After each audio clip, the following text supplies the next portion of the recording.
Thank you for joining us. The webinar will begin at 8 a.m. So please introduce yourself in our chat feature. To ensure everyone sees your message, make sure to change your chat recipients to all panelists and attendees.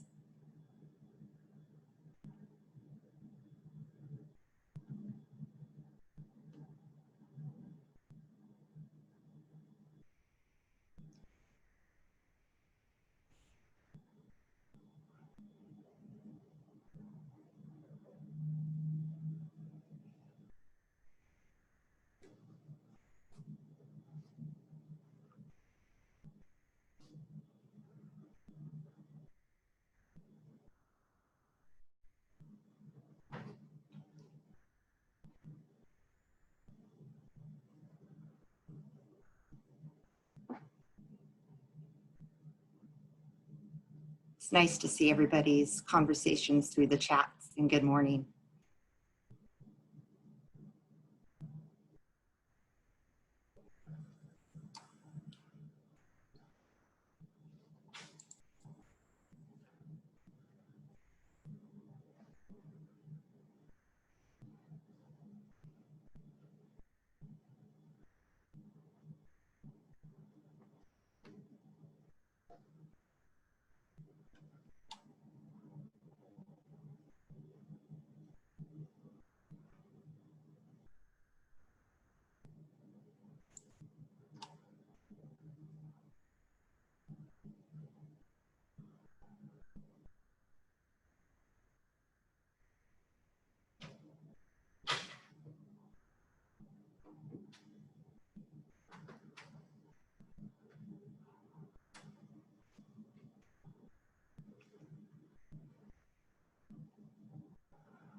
Right. Welcome to NAIOP's Washington State's virtual breakfast, Race and Real Estate. How did we get here and where are we going? My name is Tina Pappas and I am the 2020 NAIOP Washington State President. Recent events solidified in our minds that we need to keep the dialogue open and keep pushing for new and relevant programming. In 2017, the Diversity, Equity, and Inclusion Committee started as an opportunity to engage young people in our industry. Through our board support and the leadership of our committee chairs, the programming has expanded to include educational opportunities for the broader membership, interns, and students. Today's program is a direct result of the expansion of the initiative and is the second in a series of 3 programs this summer. We are excited about the direction the committee is taking, and we hope you will join us for next week's webinar with Pulitzer Prize winning journalist Nicole Hannah-Jones. Programs like these would not be possible without the continued support of our sponsors, and I would like to take a moment to recognize them now.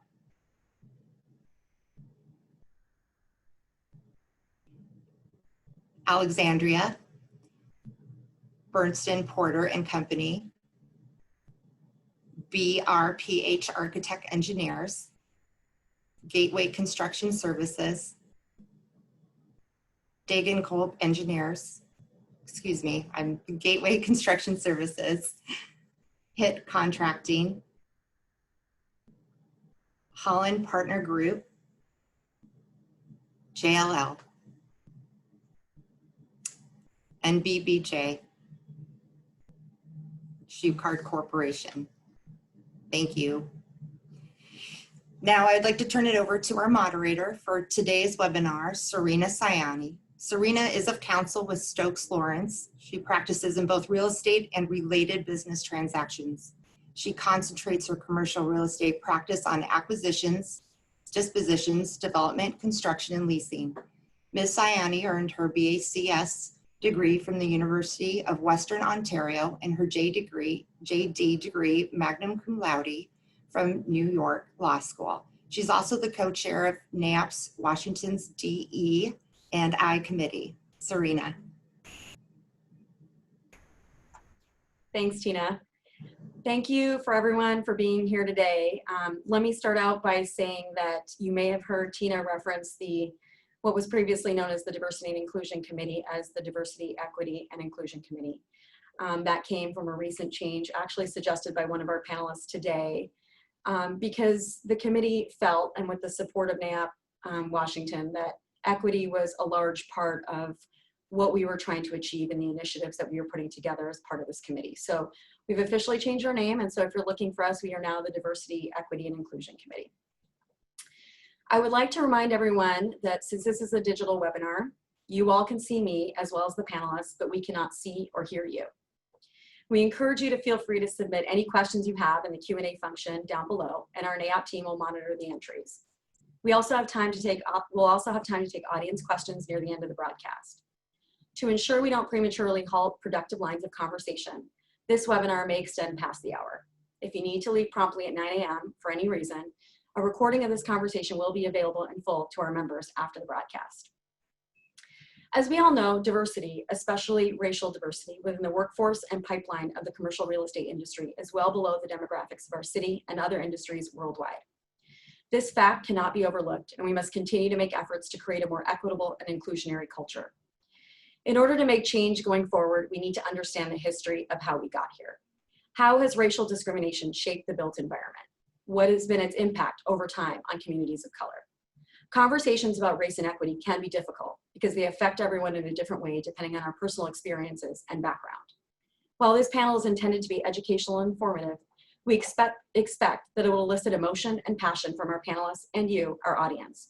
But we hope that this panel will deepen your understanding of these issues and broaden your perspective. Systemic racism is deeply entrenched in our geography and has physically impacted our landscape. But how do we make change and correct these inequities going forward? What are commercial real estate leaders doing to address these issues on their projects? Our hope is that this panel encourages each of us to be thought leaders on race and equity in our commercial real estate industry and affect positive change in our communities. Now, without further ado, I want to introduce you to our panelists. You should know that each of our panelists have extremely impressive bios, but since they each have so much value and insight to bring to this conversation, I've received their permission to give you a very mini version of their bio so that we can focus on the content and reserve time for questions at the end. Each of their full professional bios is on the app and will be posted in the chat. With us today, we have 4 panelists that each carry their own unique perspective on the topic of race and real estate. First, we have Derek Brooms, who is faculty in sociology and Africana studies at the University of Cincinnati and serves as a youth worker as well. His research and activism focuses on educational equity, race and racism, and diversity and inclusion. Shanna Crutchfield is the principal consultant of Visions of Equity. Shanna started Visions of Equity in 2017 after retiring from the City of Seattle with 30 years of service. During the last 12 years of her career with the City of Seattle, she served as the program manager for the Race and Social Justice Initiative. The Race and Social Justice Initiative was designed by the city to end institutionalized racism and race-based disparities in city government. In addition to her consulting, she works at Venier Construction Management as their community outreach and contracting equity program manager. Paul Childs was the #1 broker in earnings upon his departure from the Seattle office of CBRE to form Childs & Company. Paul is a counselor of real estate, a designation held by only 1,100 worldwide. Paul also taught some of the highest rated real estate investment classes at the University of Washington and served as chair of the real estate program at Bellevue College. Kristen Ryan is partner at Barrientos Ryan, a multifamily and civic project developer focused on building inspired places that promote the growth of the city of Seattle. Kristen is an astute and experienced developer, having managed development projects totaling over $400 million in housing, medical office, schools, and theaters over the course of her career. I want to start out by discussing the history of the ownership of land in the United States before the existence of the Declaration of Independence and the United States Constitution.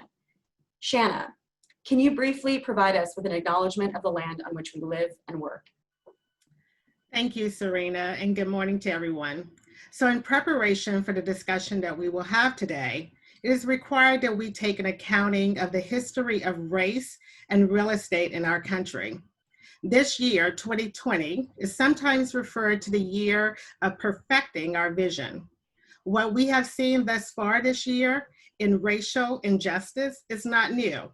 It has been the norm for a very long time. So let's take accounting of the history of race and real estate briefly. There's a song that includes the words, "This land is your land. This land is my land.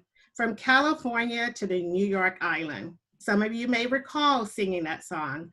That song, it was written by Peter, Paul, and Mary. At least they sung the song. I'm not sure if they wrote it. But that song reminds me that this land, or rather real estate, is not our land. It was not made for you and me. It was the land of indigenous and native people. We are on stolen land, stolen real estate. So we must acknowledge the impacts of colonialism. We must honor the real estate of indigenous and Native American ancestors and partner with current day tribes that continue to embody resiliency and hope for a better tomorrow.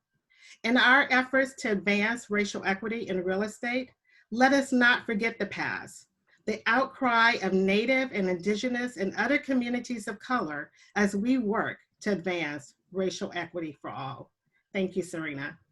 Thank you, Shanna. I think that history of the United States and the land is it's not abnormal to many countries in the world, what you describe in the effect of a colonialism. But what is different than some other countries that have gained their independence over time is the fact that the Declaration of Independence created kind of the United States as we know it. And the famous phrase of the Declaration of Independence that states, "We hold these truths to be self-evident, that all men are created equal," did not apply to Black Americans and other people of color when it was adopted. Initially because the enslaved people of America were considered property and not people by the United States Supreme Court. However, after the enactment of the 13th Amendment abolishing slavery, there were other laws and policies enacted that prohibited Black Americans and other people of color from being treated as created equal, specifically with respect to ownership and leasing of real property. Derek, can you describe some of the laws and policies that were enacted after the abolishment of slavery that created racial inequities in this country? Yes, thank you, Serena, and thank you to Shauna for the land acknowledgement, and thank you for having me. And just slightly before I go with a few policies and regulations after the ending of slavery, I also want to acknowledge the Indian Removal Act of 1830, right? And so as Shauna is talking about whose land is it, we have state-sanctioned, national sanctioned action that removes people from their own kind of indigenous spaces so that it can be opened up for explorers, colonizers, et cetera. And so the important part, even as we look beyond 1865, is that that is the history of this country, right? That folks who have less than or are considered less than are always subject to removal, acquiescence, forced removal for the rights or interests of others. And so what we've seen primarily, if we just look at a kind of cursory history of the 20th century, especially in the first half of the 20th century, I think they're all vestiges of what we saw in the 17th, 18th, and 19th century, right? And so there's, what we see is a refining of how do we negotiate, mostly amongst ourselves, folks who are in the upper classes, upper echelons of society, those within state-sanctioned offices, white majority, or they didn't have to be a majority, but folks who identify as white, have negotiated the use and the take-in and the collection of lands as property, right? So one of the things that we see is that property rights are considered kind of properties of whiteness, right? And so therefore you get to set the terms of how this mets out. So as I think about kind of these histories and policies, the most important thing, and Shauna pointed to this and alluded to it, is we're talking about both institutional and structural racism that governs the policies and practices both at the national level and then also at the local level, that informs how housing, how real estate might be meted out, might be acquired, and might even be connected to gains in wealth. And so I think there's a couple of things to consider. When we talk about real estate and the policies, the most important actor in all of this is the Federal Housing Authority and the federal government, right? And so we know that Federal Housing Authority got its name a little bit later. So federal government throughout the end of the 19th century, and then Federal Housing Authority in the early 20th century. And basically what we see from the federal government, as I mentioned about the Indian Removal Act of 1830, is they pretty much set the guidelines for what's acceptable and what's not acceptable. And overwhelmingly, what's acceptable is white interest, right? And so even if we were to look at the Northwest region, the establishment of Oregon as a state, what Oregon organizers wrote into law was that Black folks could not move to the state, right? As part of their statehood charter, Oregon wrote that into law, right? And so if we look at the population of Oregon, the Black population in particular, it is, to me, no surprise that we have these very small numbers of Black population in Oregon today because it's vestiges of the past. And we see California and state of Washington with higher numbers of Black residents. Again, if you're moving to the Northwest, it gets vetted through these things. So there's a couple of things that we want to look at. When we look at kind of the development of housing and communities and neighborhoods and even suburbs, these are all engineered by city, local, and federal policies. So Derek, yes.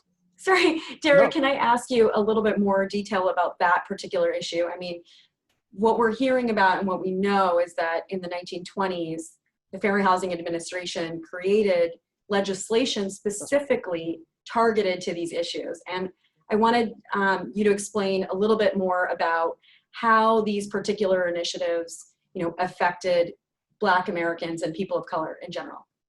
Absolutely, and I was just gonna get us right there. So no, we're flowing, right? So the Federal Housing Administration had an underwriting manual, right? And in this manual, it basically, the gist of it was that racial, incompatible, right? Who gets to determine who's incompatible?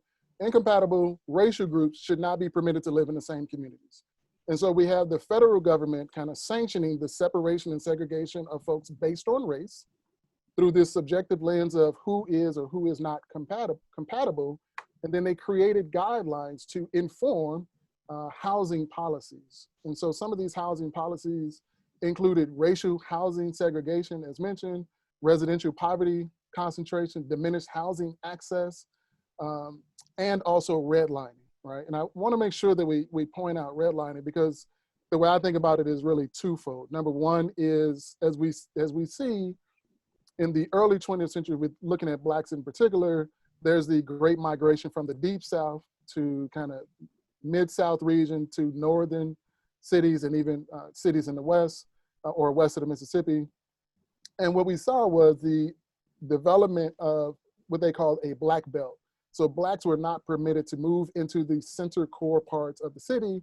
And so they were on the fringes, all on the perimeter of the city. And again, various motivations for moving.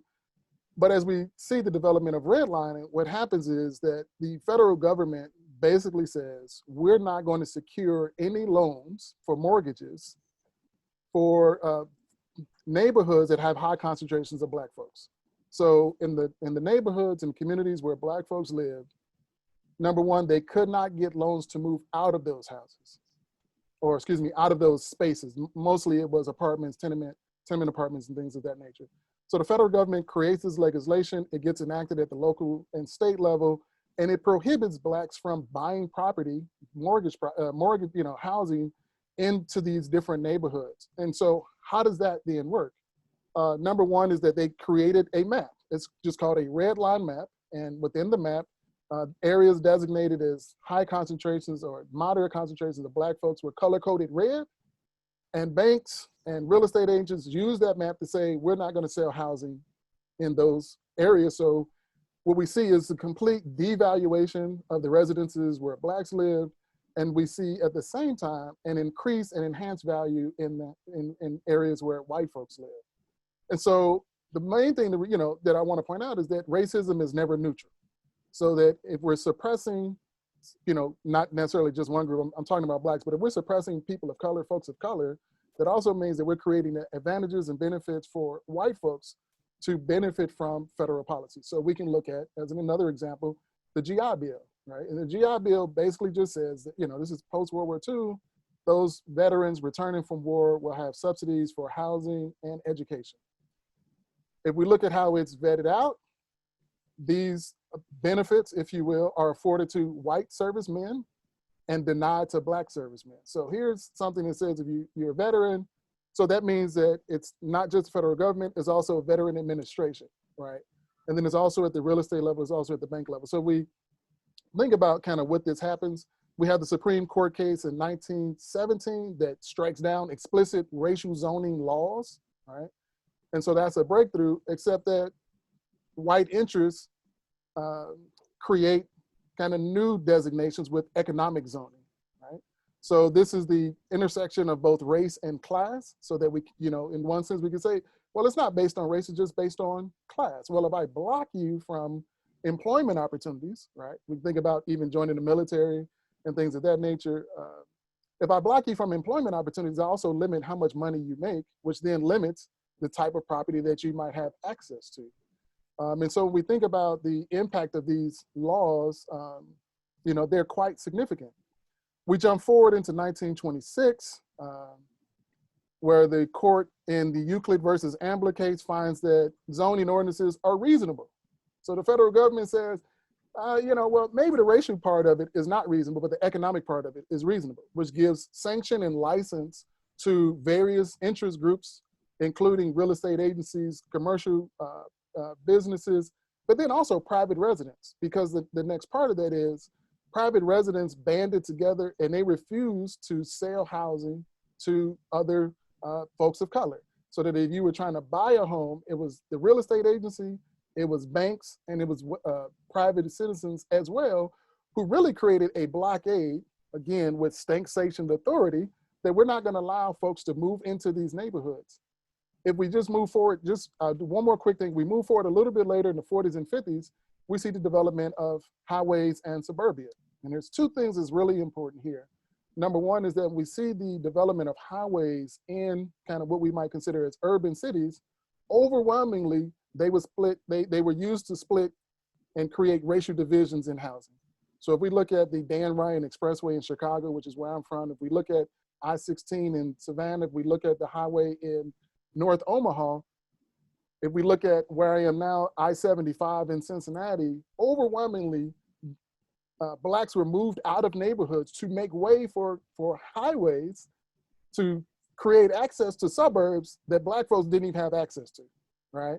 And so at the same time where housing options were being limited for Black folks, new housing opportunities were created for whites in suburbs, where they got, where commercial businesses got all kinds of federally sanctioned benefits to move their businesses there, and then white folks were subsidized to move into those homes as well. So we see the retrenchment and divestment in these populations of kind of where Blacks and other folks of color live, and it has a, you know, crippling effect across economics, businesses, education, and law. You know, the political disenfranchisement, which, you know, I'm thinking about Atlanta just a few weeks ago, right, where folks are trying to go out to vote and the lines are 5-6 hours long. And so all of these things are kind of connected when we're talking about institutional and structural racism, because it, you know, when we look at the home ownership and the wealth gaps, there's no mistake that it is racialized. So that if in home ownership, if we're again looking at kind of the Black-white gap, Blacks own about 6% of, you know, in terms of housing, Blacks are about 6 percentage points Black ownership of housing compared to whites. When you look at the wealth gap, Black wealth is about 5% of whites. That's tied strategically and intentionally back to these housing policies that allowed white folks, middle-class folks, to gain wealth through home ownership that was also denied to other groups. So, you know, you said something, and I want to kind of visually describe what I'm hearing from what you're saying is that what I understand is this, all of the, you know, Fair Housing Administration's initial legislation that came out created what we, you know, this landscape, this map, redlined or not, but what we see as vestiges of that is essentially, you know, the suburbs being predominantly white and urban cities being what we, you know, tend to say in larger cities as the projects, you know, very low income housing that does not have, you know, the same benefits as some of the suburbs have and that were provided to those communities in the suburbs. so we're seeing these communities develop that are racially divided, and pockets of various different ethnicities in different areas, living in different areas because of this. So, That's right. so the lack of integration, what you're saying, is basically has caused, pockets of ownership throughout our landscape. So in common sense language, what we'll hear people most often say today is, well, people live around who they want to live around, right? I mean, in general sense that there's this individual agency that I can go and live in whatever neighborhood I want to, except the history of housing in this country is the exact opposite, right? And so we look at what James Loewen calls as sundown towns. These are towns or cities that are throughout every state in this nation where there was these kind of racially restrictive covenants that did not allow folks of color to move into these cities, or it had very small numbers of folks living in these cities, and they restricted their movements and ability to secure other types of housing. And so to your point, not only do we create this kind of residential segregation, we also create isolation, right? If we think about particular neighborhoods, and I'm mostly familiar with Chicago, I'm fairly familiar with Seattle, but if we look at neighborhoods in Chicago, like in Inglewood and Austin, these are neighborhoods that were intentionally divested in, where businesses were moved out, where the housing values were depreciated primarily because Black folks lived in it. And there's this important thing that's happening, is that there was this idea that was, again, if we can tie this back to the FHA kind of underwriting manual, where the idea of Black folks and other folks of color moving into a neighborhood was assumed, this ideology, assumed to bring the value of the housing down. And so as a way to quote unquote correct this, what that translated into was that folks of color were paying more to live in the same neighborhoods as whites who paid less, because they had to overpay in order to assuage the idea that my housing value or this next person's housing value would take a hit. And so what that then means is that now, in order to live in the same neighborhoods, it's just gonna cost me more money to be there. And this has nothing to do with how I experience living in those spaces, right? So if I wanna get access to better quality housing, even today when we think about urban, it's primarily thought of as Black and Latino, right? You use the word urban schools, oh, that's Black and Latino, families and kids, and predominantly poor. And again, that's based on kind of real estate, how that's been, negotiated across various entities, across various social institutions, that then creates these pockets of poverty, right? That then can be tied to various other things that get sensationalized in the media, such as crime and violence, et cetera, right? There are very few people, if we were to do a poll that says, I want to live in a poor neighborhood that has a lot of crime, that is unsafe, that has poor education, poor schools, that has lack of access to social service. Nobody says, that's me. So the folks who are living there then, right, if we look at Detroit as a primary example, who's lost 45% of their population over a 30-year period, the decline of Detroit after the downsizing of the car industry, the folks who are left in are the folks, in many instances, not all, who don't have the means to transition out, right? So then we have these concentrations of poverty, concentrations of economic deprivation that are exacerbated in schools, because schools are funded through real estate taxes, right? So we can't take, we have to see the connection across all of these institutions. Thanks, Derek. Yes. I think what's interesting about what you said is that we're seeing that even though these laws existed, let's say in the 1920s, we know because the Civil Rights Act and the Fair Housing Act that they're no longer legal policies. They've been overwritten by the Civil Rights Act and the Fair Housing Act. But the long-standing systemic issues on Black Americans and people of color still remain. And I wanted to ask Shanna this question because Shanna, you can kind of give us a local perspective. I wanted to understand, even after we look at history, after the Civil Rights Act was enacted, after the Fair Housing Act was enacted, how have Black Americans and communities of color in the Seattle area particularly been impacted by real estate in terms of where they live, their communities, displacement, et cetera? Thank you, Serena. Before I start, I just want to say a shout out to Derek for giving us that wonderful, succinct, the spark notes of history as it pertains to the real estate. And so I want to take you to my own personal journey as a Black American and living here in Seattle. But I have to go back a little bit in time and just tell you a little bit about how I came to Seattle and what that experience was. I was born in the mid-60s in a small town in Louisiana during what I would consider the remnants of Jim Crow. So you can imagine that time frame of when I was a child. And through the age of 18, I can just truly say that I lived in a very segregated city in Louisiana where explicit and implicit racism was the norm. And so in the early 80s, I have 3 older sisters, they migrated to Seattle, and they came to Seattle due to the pursuit of a better way of living. So they were a part of that migration, and it was based on my uncle had been in the military and he had been stationed at Fort Lewis. And so he took up residence in Seattle. And when he came to visit one summer, he was telling my family about the wonderful opportunities and how things were different in the North, and that my sisters should come up there, and they did. And so when they moved to Seattle, they lived in what we know as that time as the Central District. And we still call it the Central District, at least I do. And so it's interesting when I listen to Derek, what I know now about the Central District. At the age of 20, when I moved to Seattle, I didn't know that. But clearly, the work of racial equity that I've done has given me a better understanding about redlining. So when my sisters came to Seattle, they lived in what we consider the Black community, and I joined them in 1982.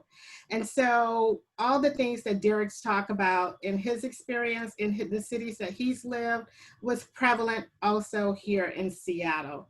And so living in, when Serena talks about what was that like and, you know, what are some of those challenges that Black people experience, well, clearly in that community, we saw the full spectrum, not the full spectrum as far as the economic spectrum. It was populated heavily by Black people, and it was, you know, poor and Black people that I would say were knocking at the door of hopefully moving into the middle class. It was majority Black. There was a sprinkling of white people in the community, but those white people were either poor or that they have chose intentionally not to go and do white flight.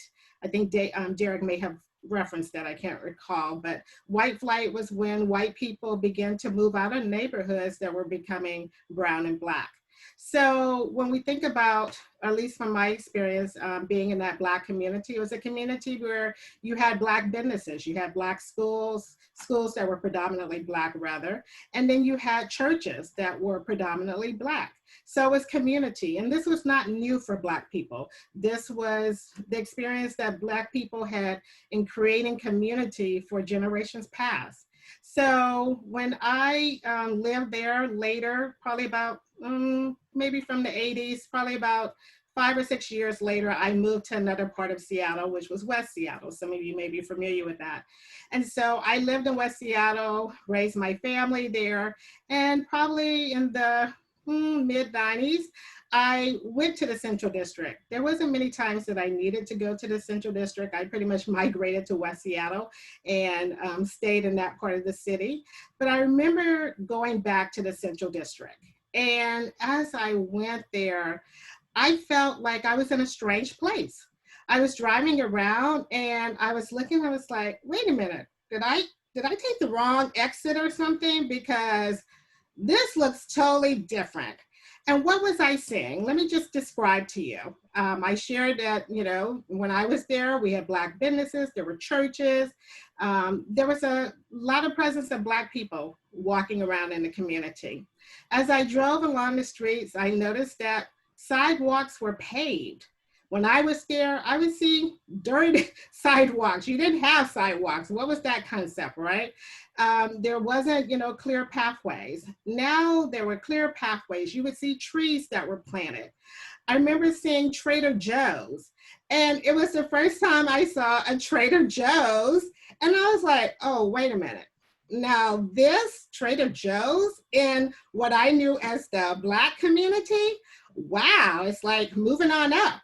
But you know, in the moving on up, people of color, specifically Black people who had known that to be their home, it had been graced with brown and Black faces, it was now turning white. And people were being pushed out. We saw businesses close as improvements came. Those people who had been there, unfortunately, were not able to continue to be in those environments because of the real estate market and how things were changing. So, you know, for me, it's the big mama houses in the community where, you know, families are trying to hold on to the house that big mama had that was passed on. And now they're feeling like, you know, how do I hold on? You know, as I continue to move across that part of the city, I would see white people walking, you know, with their dogs and on the sidewalks. And so it was like being in a whole different place. And I thought, wow, you know, it was great in many ways because, as Derek said, these are things that communities want. They want to have sidewalks that are paved. They want to have healthy choices as far as stores where they can shop.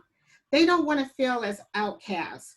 And so as I began to talk to people who continue to live in the community, they would say, yeah, things are changing.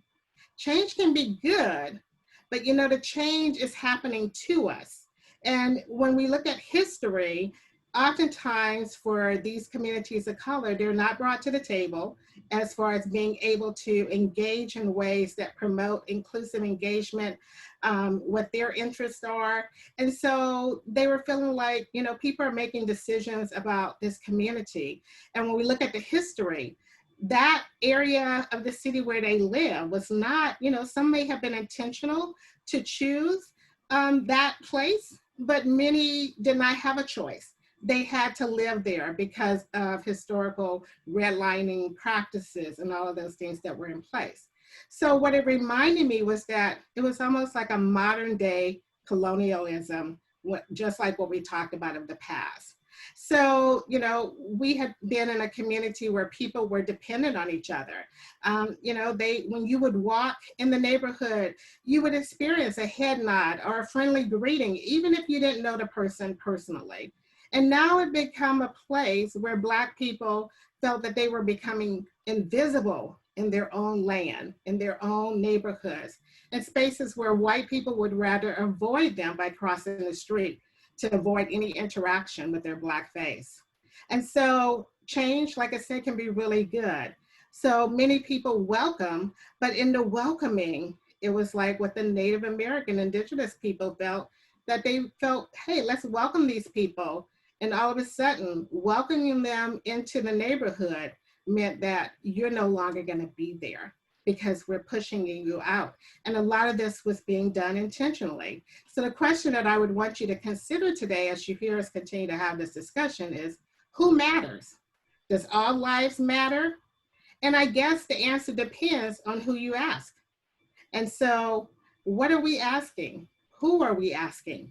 And clearly the neighborhoods are changing, and it's not, you know, when we talk about central districts, it's not isolated to Seattle. Throughout the country, we will see these same type of practices happening, and it is still prevalent today. And so that's why this conversation is critical. And I hope you all are taking notes of things that, to understand the history of how we got here, the system that we have inherited, and that we have to focus on institutional and structural racism to begin to change the landscape of America. Thanks, Shanna. I mean, I think what you said is so important for us to understand, because you touched on something that I want you to talk about a little bit more, which is one, with respect to the way you're describing the history. It's either laws that have forced, you know, Black Americans and people of color into these pockets and these neighborhoods to live. They create a home for themselves in which they live. They're not given infrastructure. They're not given funding, but they create, you know, a community for themselves. And then we see gentrification, right? You're describing to me these neighborhoods that are being taken over by owners and developers and creating a completely different landscape than those that actually live in those neighborhoods. And so what you mentioned, and I think it's important, I want to ask you a little bit more about this, is this community outreach, that choices are being made for the communities that live there rather than them being stakeholders in what happens in their communities going forward. And I know you do a lot of that work. Can you kind of describe for us what that entails, what that means for projects and developers? Sure, thank you. So in my bio, Serena briefly mentioned that I had worked for the city of Seattle and retired in 2017 after 31 years, almost 31 years of service there. So I saw, how people could have really good intention. So, we're well-intentioned people, but the impacts and the outcomes are not getting us to equitable incomes. And so we see the disparities as far as how people are engaging.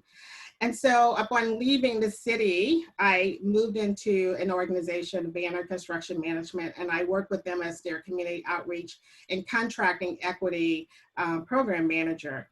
And so outreach, when you talk about outreach, is critical.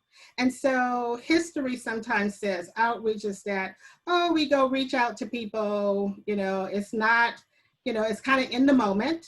It's not intentionally thought of. It's like, okay, it's a one stop. We go and we talk to them, we hear from them, but then what happens after that?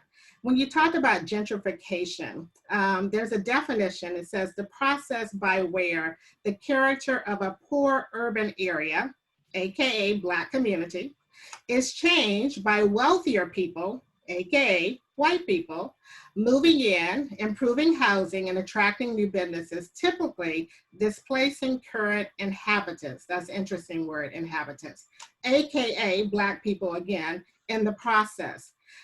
Derek talked about this earlier, communities of color are no different than white communities. They want government, they want private and public sector entities to make investments into their neighborhoods. They want great schools, they want healthy choices as far as how they live their lives and the choices they make as far as food. And so when we talk about outreach in the terms of what I look at, is that has to be really intentional. We know that this system was intentionally made.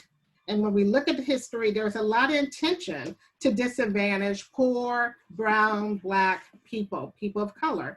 And so if we're gonna break that norm, we have to be intentional. So outreach means that it's a relationship. It's not a one-time thing. And so that relationship is built on that we're out in community. We are understanding and hearing the voices of what's happening in community. We understand the history of race, the bad, the ugly, and the good. And so if you're going to go into communities, you have to have those relationships because you're dealing with communities who have not benefited from agencies coming in and saying, this is what we're gonna do for you. It's like for me, the Janet Jackson song, what have you done for me lately? Because what I have seen is a lot of promises that there is no delivery on. And so we have to be intentional. We have to break the norm of not trusting, people who come into our communities because it has not worked for us. So when we build those relationships, it's a relationship building first of trust, that we're going to be intentional and inclusive of bringing them to the table. And that we're not just bringing them into the table. Sometimes we have to incentivize them for coming to the table. So incentivizing them is making sure that we schedule, meetings and ways, it can't be the one size fit all. For one community, they may like coming to a public meeting.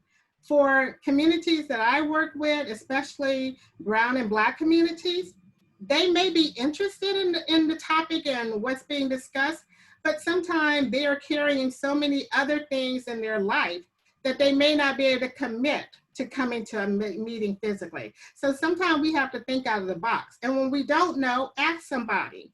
Ask communities, how do they want to engage? Build those relationships so it's not just, they came into my neighborhood, talked to us about what they're going to be doing, and then they disappeared. Yeah. A relationship,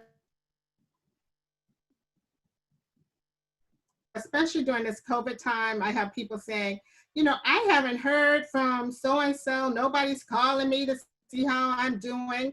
then people begin to question, well, what kind of relationship do we really have? So it's the same thing with this community outreach.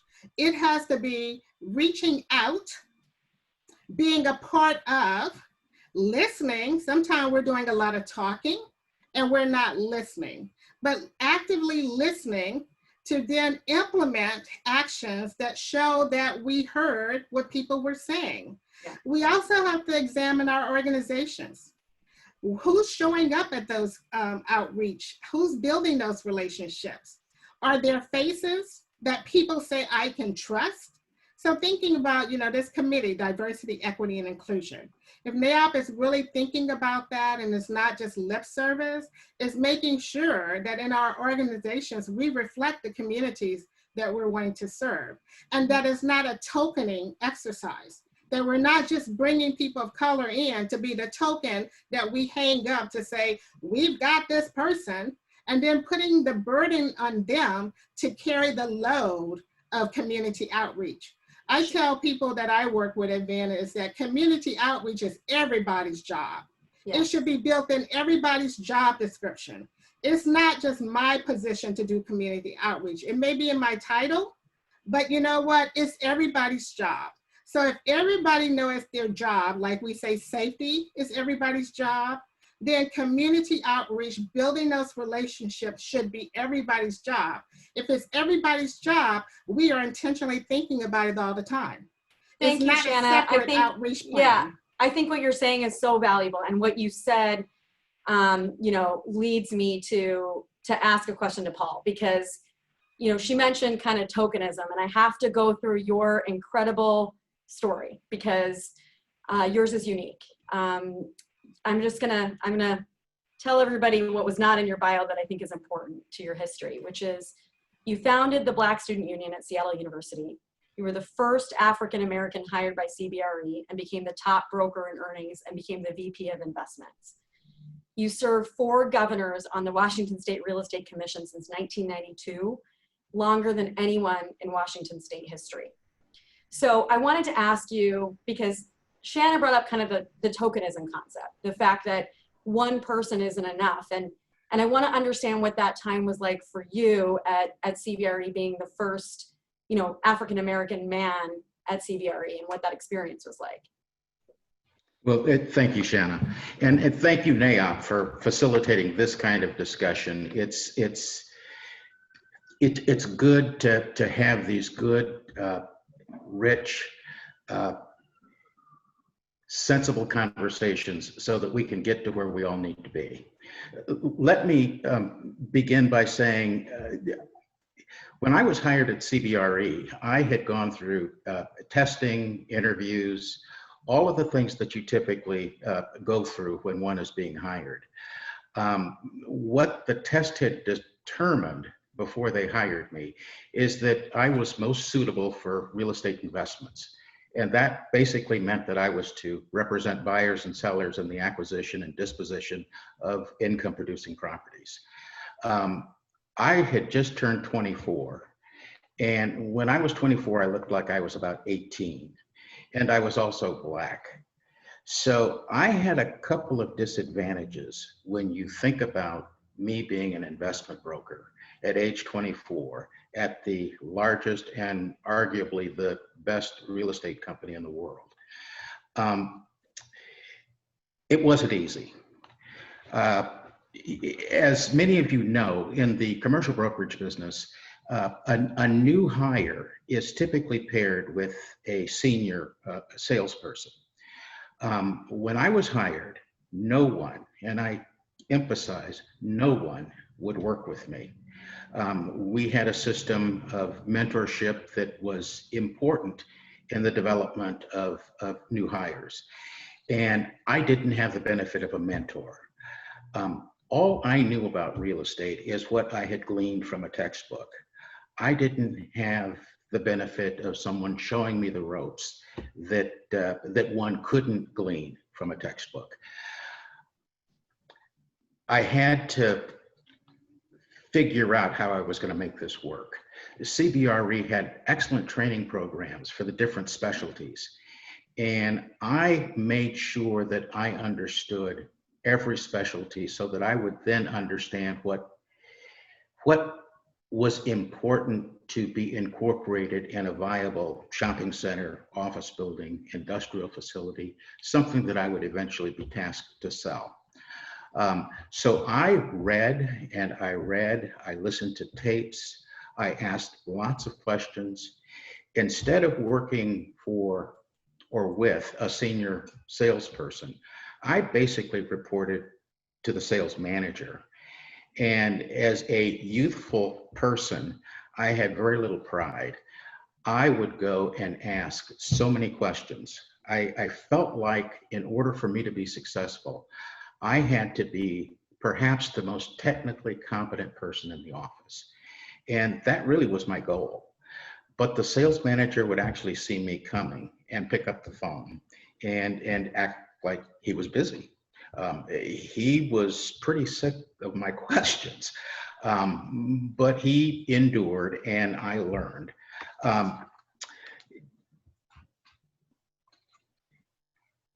It could have been different. The real estate brokerage business, a crude way to put it, is an eat what you kill business. You can create your opportunity, work that opportunity, and hopefully have a payday. The other way it works is that you can be part of a team. And a team means that you are part of a leasing team. You can be part of a team that's representing an entity that's trying to market or acquire other properties. You can be part of a team that is leasing a high-rise office building. All of those opportunities eluded me, and all of those opportunities would have resulted in a consistent payday and also longevity in the business. One of the things that we used to do at CBRE is we called those spoons. And that was a take on spoon feeding someone opportunity. I never got spoons. I'm gonna keep this a little bit short because we are a little short on time. But the bottom line is that I left CB as a vice president, and I had success. I should also say that people did come around. One of the ways that I made it work is that I concluded that I couldn't go up against those gurus in my office that were well regarded, knew everything there was to know about investments. I didn't. And every time I would call on someone who knew them or others in the business that had much more longevity than I did, they would tell me that, Paul, I know so-and-so in your office, or I know this person or that person. And it became abundantly clear that if I go up against these people, I'm not going to win. And how am I going to make this work? So I had concluded that office buildings leased to the state were spectacular investments. I just thought they were the greatest thing on earth. And so I took myself to Olympia and called on people that didn't know these gurus in my office. And I found myself having some success. I listed and sold a few of these buildings, and the next thing I knew, I was in the top 10. And once I had proven to those naysayers in my office that I had the ability, with all the disadvantages they perceived me to have, that I had the ability to make something happen and actually surpass them in earnings, created an element of respect. And I also began teaching classes, as Serena said. And I did that also to bolster my credibility. Bottom line is, by the time I left CBRE, I was a happy guy. I was a pretty popular guy, got along with all of my associates, and hopefully it'll be easier for the next person. Thank you, Paul. You know, you were a driving force behind the Northwest African American Museum. And I wanted to understand, you know, could you describe your role in that initiative and its eventual development? Wow, well, that's a mouthful, because I was chair of the board. I was chair of the board of the Urban League at the time, and this, the African American Museum was a project of the Urban League. This was complex because it was very contentious, within the community. There had been a group of people who had occupied the Coleman School, which is what the African American Museum is actually occupies. But they had occupied the Coleman School with some level of hostility, wanting the school district to gift the school to the community for the purpose of an African American museum. And this went on for several months. Several groups tried to advance the idea of the African American Museum. And they weren't successful because the group that had occupied felt that they were the rightful group to move this idea forward. And James Kelly, who was president and CEO of the Urban League, came to me and said, Paul, I want to do this. I think we can make this happen. I and most everybody I knew didn't want to have anything to do with this project. It was just very, very difficult. There was a lot of bad blood.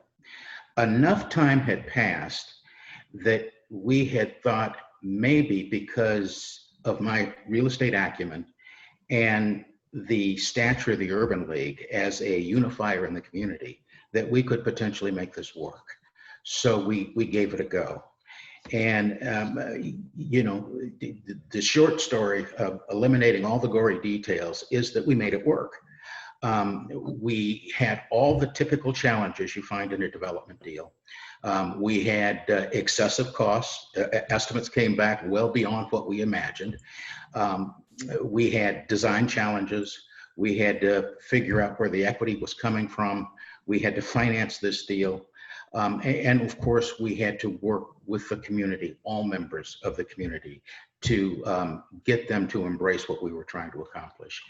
And in doing this, we wanted to do it with a team that looked like Seattle. So the first thing I did was contacted Maria Barrientos, who is Kristen's partner. Maria is a Latina, and she knows her stuff. And we went to Maria. We had these cost overruns. We wanted her to look at things, and she gave me wonderful counsel. And we hired Maria to serve as developer for the African American Museum. And she did a masterful job.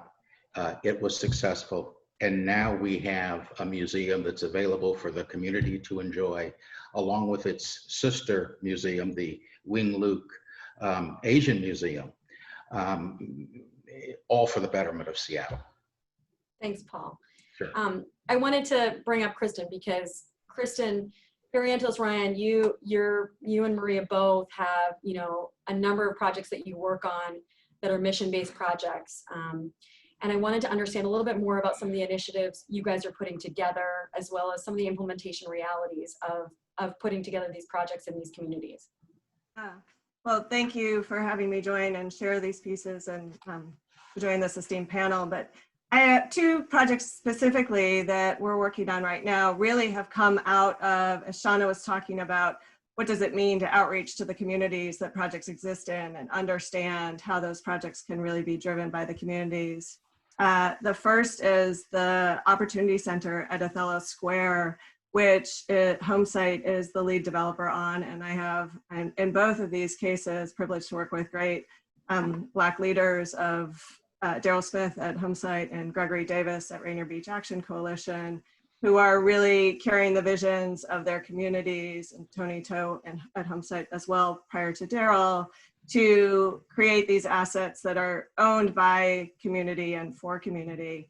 The Opportunity Center at Othello Square really drove out of originally the Othello Neighborhood Plan update, which was done in 2009. And, you know, here we are 11 years later, and the Othello Square is a master development with 4 buildings that will provide mixed income housing, education, healthcare services, affordable ownership housing, all really focused on being dedicated to serving the Othello community.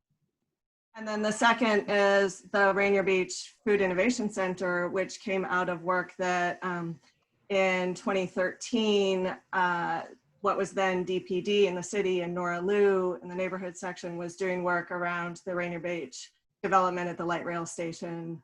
And again said, well, what does that look like? Not just what does it look like for private investment to come in and invest at a light rail station and redevelop a light rail station, but what does it look like for what the community needs and can be successful and serve what was really a request for an economic driver and a business hub and entrepreneurial and workforce support around jobs and healthy food, some key initiatives of Rainier Beach Action Coalitions. And I think if we think about, both of these are located at their light rail station hubs in their respective neighborhoods. And I think when you think about sort of the real vision of what implementation means in, as we look at the segregation that's occurred through our city, you see how these are two light rail stations that have existed for a while now, albeit, really coming to bear in the midst of an economic downturn, but we have massive development occurring at light rail stations before light rail is even occurring in the northern sectors of the city. And I think that you can think a little bit about really where has investment gone to those neighborhoods. Both these projects really have two kind of key initiatives, really hold together two key initiatives that I think have been important and I work on a lot. One is mixed income housing. And as Derek really talked about, the policies that supported sort of racial and economic segregation sort of also occur in our subsidy systems around our subsidy programs for affordable housing. And what we've seen in the city is many, many more affordable housing projects, lower income projects existing in the Rainier Valley neighborhoods because land was cheaper, less economic investment had occurred there, and the market rate projects occurring in the higher income neighborhoods. And so you continue to, essentially those are reinforcing that economic segregation. So I think it is really important to look at and be thinking about how do we identify more mixed income housing possibilities to continue to encourage that integration and not the segregation. That's one of the core components of Othello is creating a mixed income project that is using private dollars, not public dollars, to really provide for a mixed income housing and workforce housing. So not solely the lowest incomes, but across the range of income spans, because that is really the face of wants to be the face of our city. And the other piece to talk about is commercial affordability. I think we forget about the intent, we think about land ownership and we think about housing and housing places to live and owning those places to live, but also the ability to own where businesses are. And Shauna talked so much about that presence of community. And when community can be displaced because the landlord is not of the community and then decides that those businesses aren't serving that community anymore, or can't pay the rising rents, that contributes to the gentrification that Shauna talked about. And I think and you really think about what Derek talked about that urban sort of aspect of who was left in urban environments that occurred because of evolutions in kind of a flight to suburbs during a period of time. Well, in the last 2 decades, we've had a return to urbanism, people wanting to live back in cities, wanting to have access to things that are in those very neighborhoods that had been abandoned prior to that, because those are the neighborhoods that have great access to downtown. Those are the neighborhoods that have access to public transit, right? There was a period when everybody wanted to move to the suburbs and be in their cars, but the core neighborhoods had public transit access. And that's exactly what's appealing to, the new residents and the new groups. And so those, like the Central District, are the first, what we see as the first neighborhoods to end up gentrifying and turning them those ways.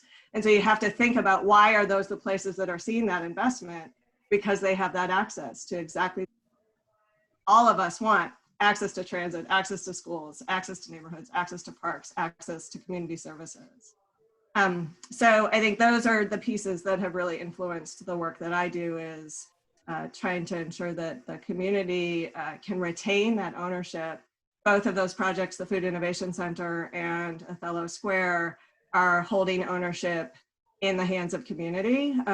And if you don't have that land ownership for either the housing needs or the business needs, then that sense of place and that sense of community can be disrupted by others.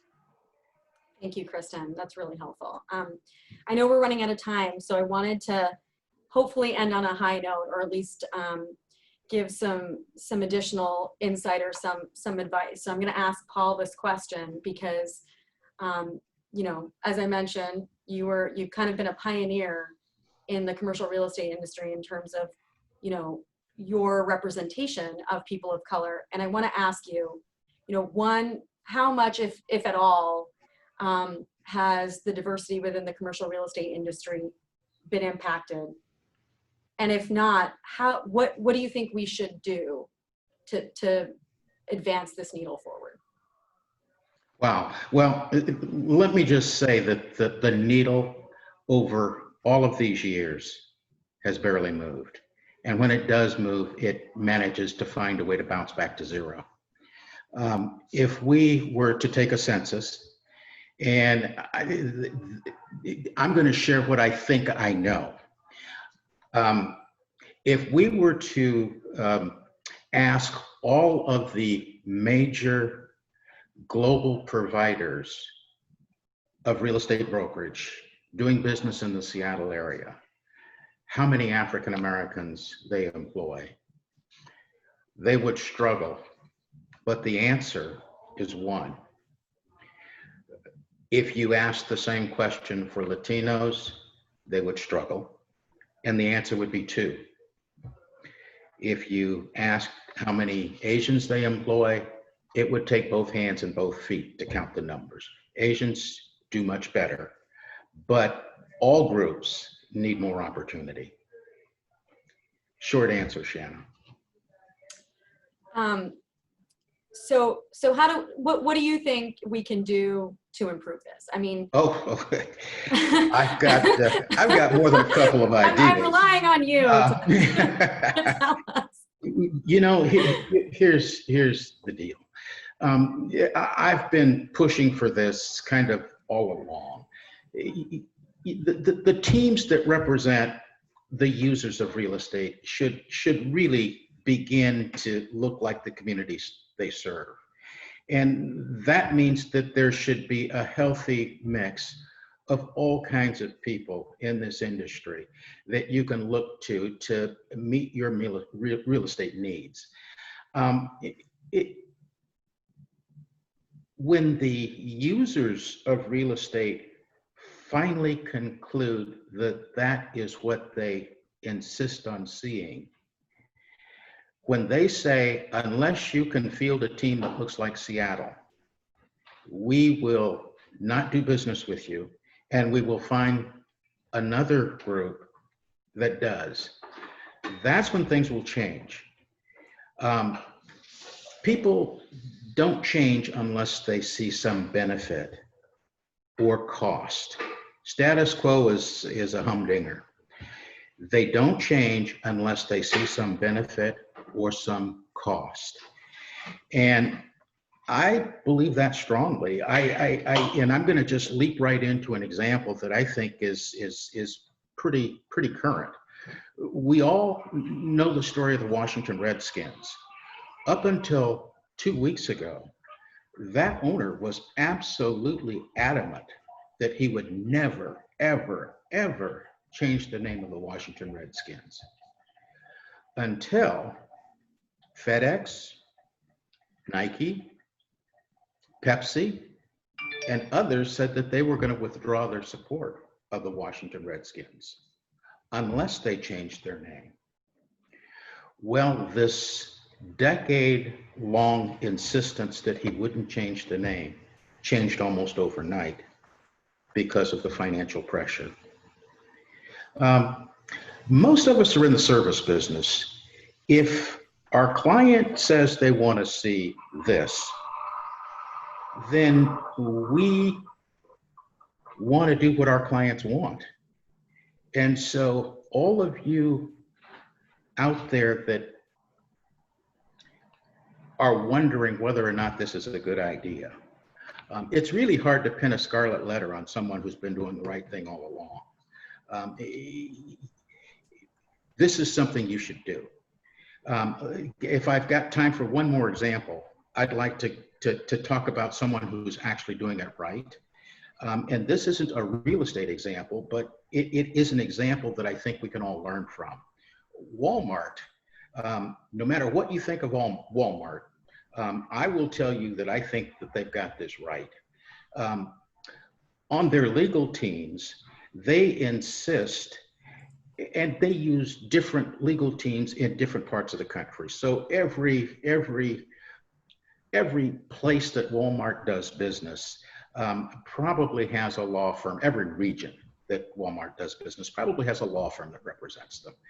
And what they've said is that the law firms better show diversity, and they need to show that that diversity also includes some partners. And by diversity, I'm saying both women and people of color. Then they go on to say, they make 3 points. Then they go on to say, and the teams that represent Walmart need to have those diversity folks represented on those teams. And then they go one step further and say, not only must they be represented on the teams, but they must have a meaningful role in the advice they give Walmart. And this is pretty profound. Now, there are those that have resisted, those firms that did not comply with Walmart's requirements, and they no longer represent Walmart. It's made a difference. Thank you, Paul. I want to thank each and every one of you for being on this panel, sharing your insight, sharing your experiences, your story, your knowledge. It's been an incredible conversation, and honestly, I could speak to each one of you for much longer than the time I was permitted to ask you a bunch of questions. So thank you again. We really appreciate everything that you offered to this panel and your perspectives. I'm going to hand it over to Tina. I think she's going to wrap it up. I want to keep people on schedule today. So thank you, everyone. Yeah, thank you again to our panel, Shanna, Derek, Paul, and Kristen, for your insight, your personal insight and discussion. It was wonderful. I would also like to thank our programs committee and our diversity, equity, and inclusion for hosting this webinar. A recording of this webinar will be available for our members. And please feel free to share it with your team members at your companies. I would like to thank our sponsors one more time: Alexandria Real Estate Equities, Bernstein Porter and Company, BRPH Architects Engineers, Callison RTKL, Dagan Kolb Engineers, Gateway Construction Services, HIT Contracting, Holland Partner Group, JLL, NBBJ, and Shukart Corporation. So I also want to invite you to our next program in this 3-part series, Racial Equity in Housing, with Pulitzer Prize winning journalist Nicole Hannah-Jones. This is a must-see webinar, and it will be held next Tuesday on July 28th at 8 a.m.